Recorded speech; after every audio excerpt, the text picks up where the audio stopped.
Aleksandra, I'm very happy to be with you. Happy New Year, Youssef. Happy New Year to you as well.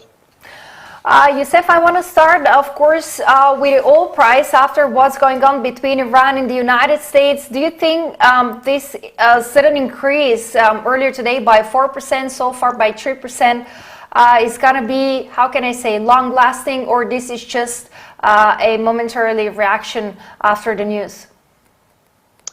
Well, as you can see throughout the day, there's been a significant, more than $2.5 rise in prices since today morning. And today we have also seen a report coming out from the EIA, which has also shown that there is a large withdrawal from U.S. oil inventories, which should have continued, added further to price bullish sentiment. However, because of the report has shown that there is also a rise in the U.S. oil exports, and that has led to a slight decline in prices to well below the $63 level for WTI. However, we still see that the geopolitical risk premium is still available on the oil prices, and I believe as long as this security risk is available, I think that will always be available in the prices. Although that there is the fundamentals shows that the market is well supplied, and as you can also see that there's still the economic and trade negotiations between the U.S. and China are improving. So I think that will make the markets a little bit more bullish compared to what we expected before we see this security escalation. In your opinion, what's the price range? What is going to be the price range in 2020 for the crude oil price? Of course, at the very beginning, it's 3rd of January. We do see this jump, this pop-up of the oil price on U.S.-Iran tensions. But what is the price range in your opinion, according to your estimates? Well, initially we thought of a WTI price of about $60 in Q1 2020, and given the improvement in the U.S.-China trade negotiations, however, if there is any security risk in the region, that we can add another $1.5 to $2 on top of that earlier forecast. So I would think prices could be between 62 and 63 for WTI and 68 and 69 for Brent. That's throughout Q1 2020. However, if the situation improves, then prices could go back to by about $2 to $2 to $3 if the security situation improves.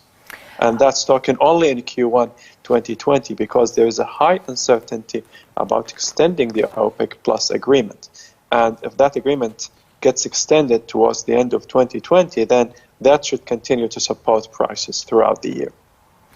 And do you think this market's reaction is exaggerated, in your opinion, after what's going on between the US and Iran? Not at all, because as you can see, so there is something to be concerned about. Absolutely, because oil companies have evacuated their staff from Iraq. There is a supply security risk. Iraq pumps more than 4.5 million barrels, an important member of OPEC, and if there is a supply risk coming from Iraq, certainly that will affect the markets and will send prices up. I was wondering, we've heard already Iraq, and it definitely disagrees with what the United States did in their step in terms of geopolitical decisions. What kind of reaction do you expect from Iran's point of view? Because they said that they're going to retaliate, that's for sure. But what kind of retaliation do you expect? Well, I don't think we are going to see a direct military confrontation between Iran and the United States. Just the it's not a fair, I would say, the comparison between the two countries is not comparable. But I think Iran could continue to create some sort of destabilizing activities in the region, as we have seen in the previous, for example, attacking military oil tankers in the Arab Gulf, and you can see also they have armed militias in Syria and Lebanon, and as well as in Iraq. So throughout the previous destabilizing activities, they could continue to create this kind of security escalation a bit further. But I don't think that we can see a direct military confrontation between the US and Iran.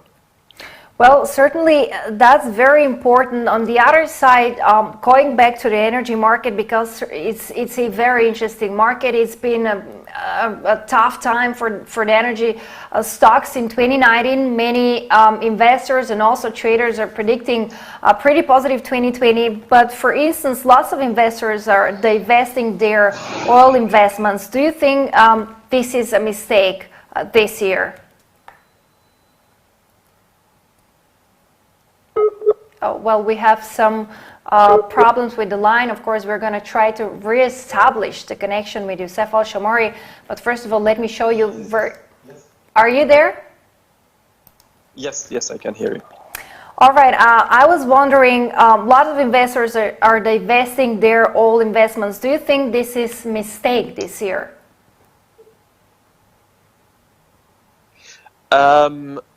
Well, the oil sector continues to be underinvested, and I don't. In fact, the investments in the oil sectors, during the time of any political escalation or instabilities, they don't show because oil price has been a safe haven for investors, even during any political instability, in addition to gold, of course.